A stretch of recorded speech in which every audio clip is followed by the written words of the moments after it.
How to check backup photos in Google Drive.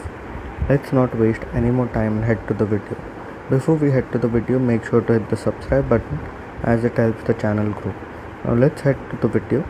First you open the Google Drive. Here there are multiple options. You can click on to get your backed up files.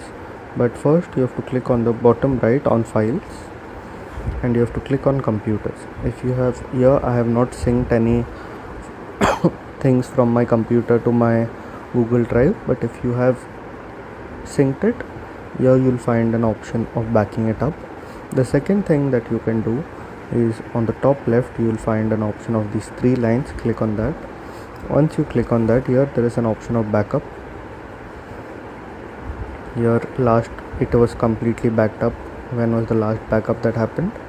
Then you have to go back, click on the three lines again, click on settings and click on backup and reset, and here you'll find an option of photos and videos. If you have turned your backup on, here you'll find the options of photos and videos to get and sync all the backup photos from the Google Drive to your phone. If this video helped, make sure to click the like button and don't forget to subscribe. Thanks for watching.